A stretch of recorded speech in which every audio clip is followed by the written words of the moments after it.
Here we go. Welcome in, Mountaineer Nation. I'm Sam the Man, and it's a great day to be a Mountaineer no matter where you are in the world. Today's another special edition of the Mountianeer Effect. We've got Marcus Dean with us today. Say hello to the people, Marcus. What up, what up, what up? Go Blue. Today, we are going to talk about conference championships, the ACC, the Big Ten, Pac-12, the SEC, the Big 12, and the American Conference. If you haven't already, smash that like button, smash that subscribe button. I'm posting stuff a lot as the season counts down to keep everybody informed about coaching carousels and what's going on with the teams and, what we think is going to happen. So be sure to smash it. We're almost at 600. And once we get there, we're going to start doing giveaways from Sam's Closet, talking autographed memorabilia. So sit back, relax, and listen to another episode of the Mountineer Effect.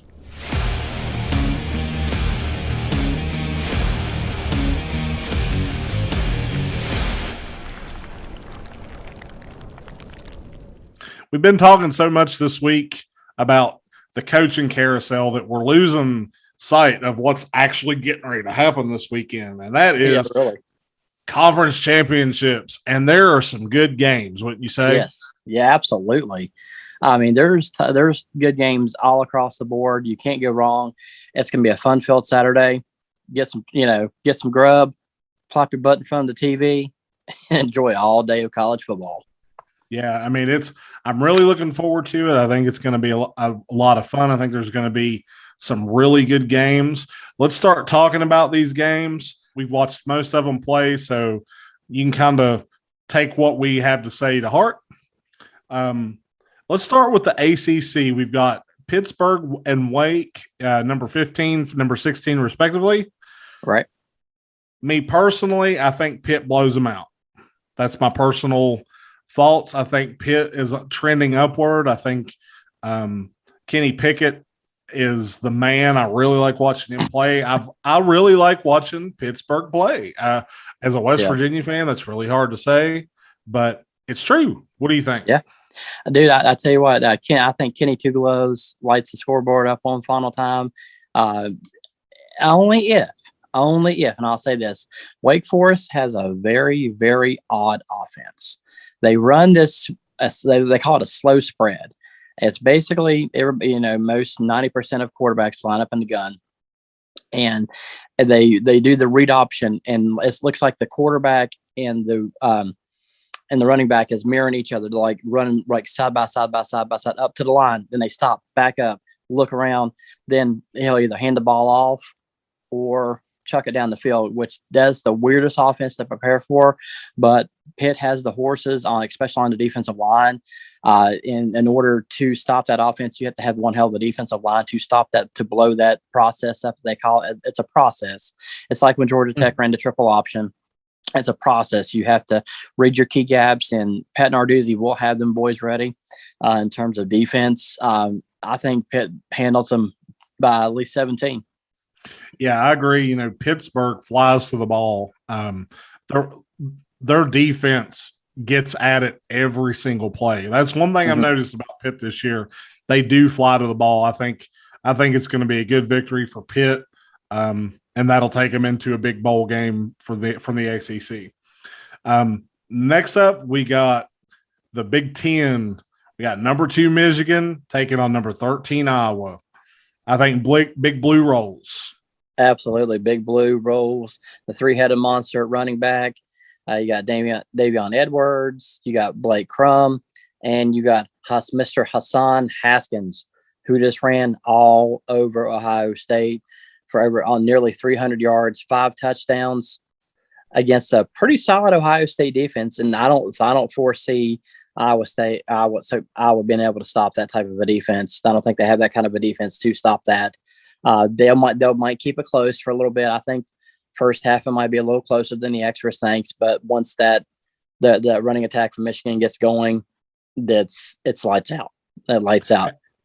And I agree totally. Iowa's been so up and down this year. They've been, I think, as high as 2 and, been up and down, And I think, Michigan's peaking at the right time. Yeah. I think Harbaugh's done a great job putting this team together because it's not his typical kind of team.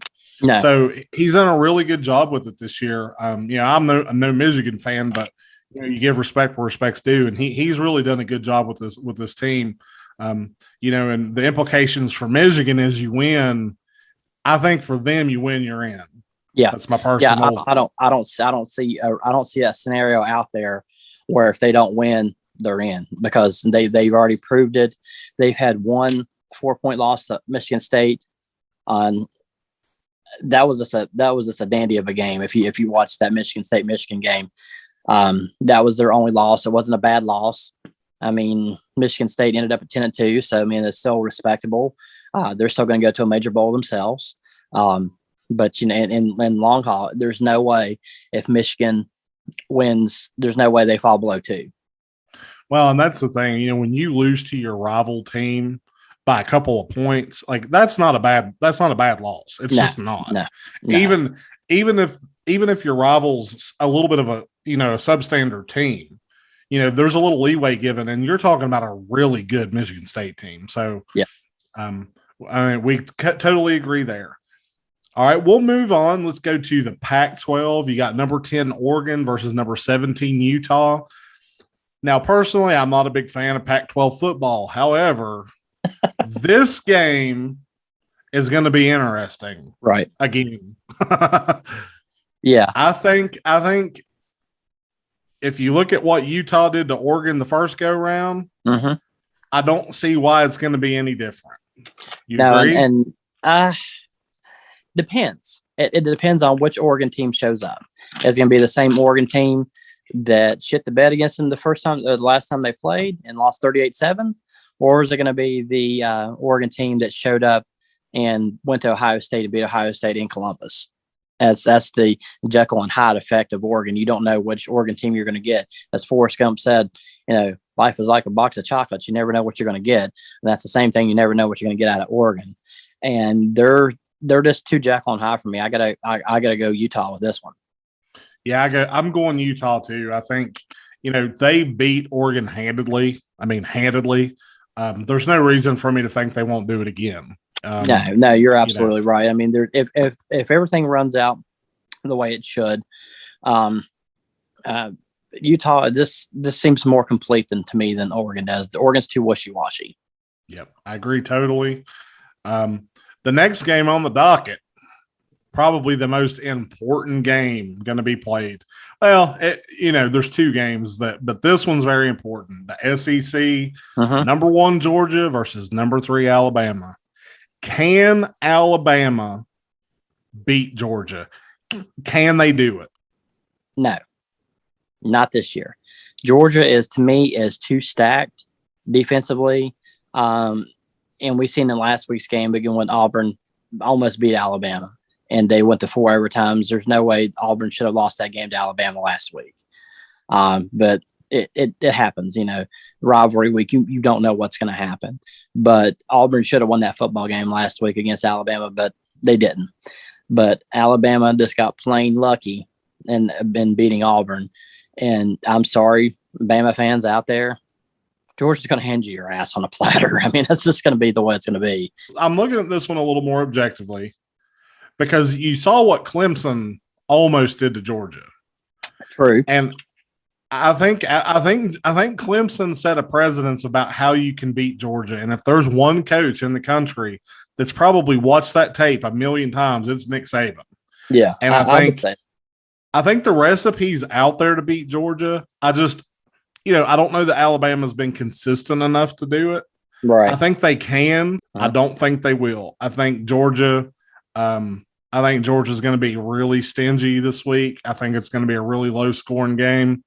I think Georgia's probably going to give us a defensive performance that's one for the ages, in my personal opinion. I would say so. But in my heart of hearts, I want Alabama to lose.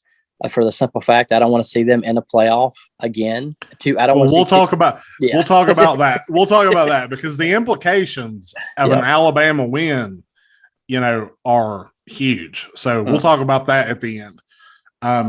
Let's go to the Big 12 and talk about Number 5, Oklahoma State, little brother, and number 9, Baylor. Who do you like in that game? Honestly, I like Baylor in this game. I think Baylor can score enough points to keep up with Oklahoma State. It's going to be if Baylor's defense can show up and put up a fight against their Oklahoma State offense. But Oklahoma State does have a very stingy defense. I mean, we've seen them play lights out pretty much all year except for a few games. I think Baylor can pull this one out. I got to go Baylor in this one. Well, and I'm going to go the opposite. I'm going to go with Oklahoma State. I think Oklahoma State is playing their best ball right now. Mm-hmm. Beating Oklahoma at Bedlam was huge. I think it's going to give them the drive and motivation to beat Baylor, because if they can win, they can get in. Yeah. And I think they're going to be continuing to play their best ball this season. I think Oklahoma State wins big in that game. Okay. That's a good disagreement though, because they're both really good teams. I mean, Baylor's a really good team. I ain't gonna deny that. I mean, I could see it going either way, but I just got a feeling deep down in my gut. Possibly. Now, the final one we're going to talk about is the American Conference, and the only reason we're talking about this one is because it's number 4 Cincinnati versus number 21 Houston, and the implications of this game are enormous. Yes. Who's going to win and why? Honestly, you're going to hate me on this one. I just got a gut feeling that evil bastard Dana Holgerson is going to somehow spoil this for Luke Fickell in Cincinnati. I don't know why, but ever since this matchup has hit, I think this is where Cincinnati shows up and says, "Oh shit," and stumps their toe. Houston's been really good this year on both sides of the ball. I watched a couple of their games.